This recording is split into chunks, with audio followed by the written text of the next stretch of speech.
Lots of talk about the Redskins' name being offensive. Should they change it? Should they not change it? And we've heard from a lot of people who tell us what the Native Americans think. We haven't heard a lot from Native Americans themselves. Our next guest, Baxter Holmes, you are a Boston Globe reporter. You have written a story called "A Redskin is the Scalped Head of a Native American," getting a lot of attention. Baxter Holmes, welcome to Big 550 KTRS here in St. Louis. Thanks. Appreciate you having me. You got it. An interesting debate coming from the white men, if you will, but I think the Native American voice on this hasn't really, truly been heard. Do you agree? What I would say, yes, I do agree. And what I would say is, Native Americans have long been going to Washington, filing lawsuits, and the points that I made in my Esquire piece have been made by them for years, decades, really. Perhaps it was just the fact that it was for Esquire, or I don't know, but it sure seemed to get a lot of attention and bring something to light that, again, Native Americans have been talking about for quite a long time. In your story, you say you grew up in Oklahoma. Tell me the story about it. Was it your kindergarten team? What was the name of your school, and what was the jersey you had to wear for your basketball team? Yeah, so I lived in Tuskahoma, Oklahoma, which is in the southeastern corner, a very small town, capital of the Choctaw Nation of Oklahoma. And my grade school, our team name was the Savages. And it's common, which is considered an offensive term towards Native Americans because it kind of indicates they were like a war-hungry race of people, which isn't accurate at all. And there are team names throughout the country, whether it's, Warriors or Savages, things of that nature. But I would say that what separates Redskins is it has a very dark legacy tied to that name, as I wrote.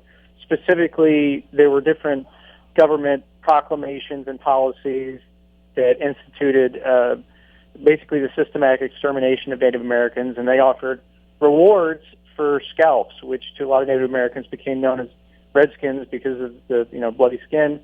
And it's still to a lot of Native Americans, not only myself but many who have gone to Washington, that term still resonates today in that very real way. Yeah, let's talk about that for a second, because people think the term Redskin is a term that refers to the color of the skin of the Native American.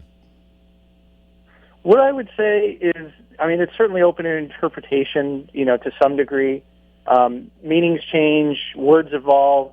This has been true with even racial terms that we don't use today that we used decades ago regarding other races. And there are no doubt instances, I'm sure, way in the past when the term may have been used in kinder ways, maybe even between tribes, tribal leaders. I know there's historical accounts of that.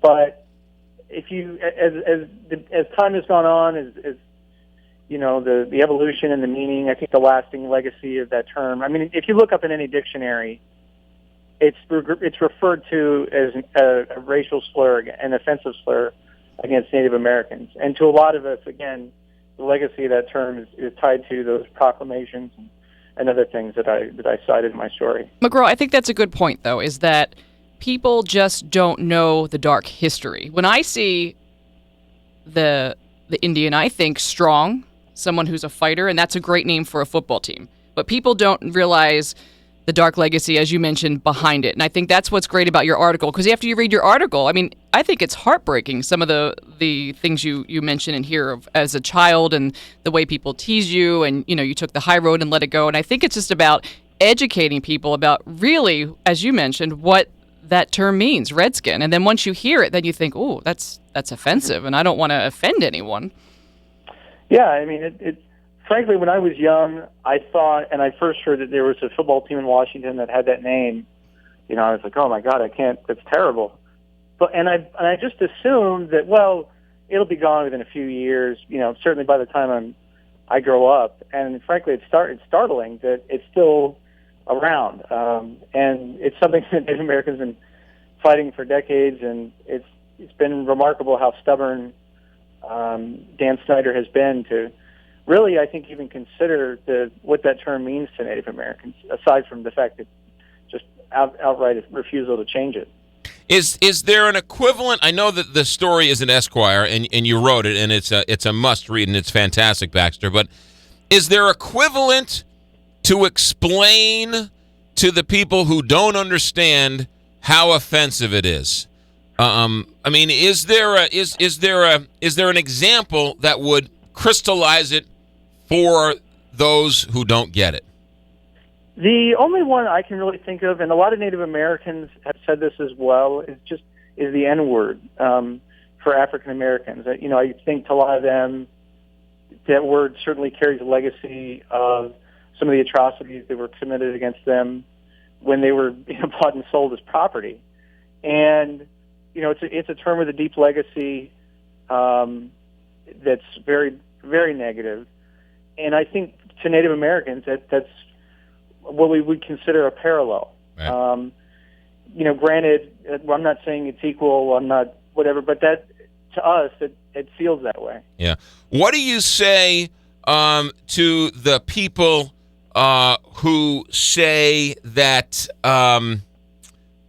it's a term of endearment? We are actually honoring the Native American community by calling our team the Redskins. If Native Americans felt honored by that name, they wouldn't have spent millions of dollars in decades trying to get it changed. For someone else to say, and especially people who don't know the legacy of that term and really how hurtful it is to Native Americans, for them to say that they're honoring really just shows ignorance. And, I mean, the term itself, honoring, is, I mean, nothing could be further from the truth. What do you say to people, Baxter, who say that, you know what, not all Indians agree, and that some Indians like the term? I mean, look, there's segments within every population that are going to fall one way on the fence or the other. Again, if you look in any dictionary, the term is referred to as an offensive slur towards Native Americans. If there weren't so many who felt extremely offended by it, then there wouldn't have been movements for years and protests for years to change it. If people felt okay with it, then I think that would have gone away because, frankly, I mean, I think the tribes and whatnot, they could have used that money in other ways. So, yeah, there's always going to be, you know, a segment, a minority that feels a certain way, maybe the opposite way. But the collective view of Native Americans is that term is extremely offensive. You say in this article in Esquire that the term Redskin is not necessarily the acknowledgement of a Native American with darker skin, but it's actually of the scalp of a dead Native American that was paid for and sold as a commodity. Yeah, there were, you know, several different proclamations. I cited one. There have been others when the colonial governments and state governments basically wanted to. There was systematic extermination of Native Americans. They needed proof of the bodies being killed. They collected scalps as proof. People turned them in. They were paid. In some instances, they were paid really well. The prices ranged and were determined, you know, whether it was a man, woman, or a child. I mean, to look back, it's sort of very grisly stuff, very terrible. What has been the reaction to your story? It's been overwhelming. I've heard, you know, certainly I've heard from plenty of naysayers and a lot of Washington Redskins fans who are proud of their team name and don't ever want it to change. I've heard from a lot of people who said they had no idea what the term meant and had never really considered, and frankly, they were unaware that the government had at one time instituted policies where they were collecting Native American scalps for money. I've heard from a tremendous amount of Native Americans who said in so many ways, thank you, which was certainly, you know, heartwarming to me. I mean, I know that the points that I made in the overall message in the story is one that has been recited, you know, since long before I was born. And the fact that it was unaware to, I guess, some segment of the mainstream population until this article came out was a little bit surprising to me, but I'm glad that at least more people are aware of it. Yeah. Baxter Holmes is a beat writer for the Boston Celtics and a writer for the Boston Globe. He's from Oklahoma, and he wrote a fascinating story in Esquire. You can find it online, Esquire.com. The article title is Redskin is the scalped head of a Native American sold like a pelt for cash. It's at Esquire.com. And your website is BaxterHolmes at Globe.com. Baxter, thanks for checking in. Good luck. Thank you so much. Appreciate it. 8:30 here on the Big 550.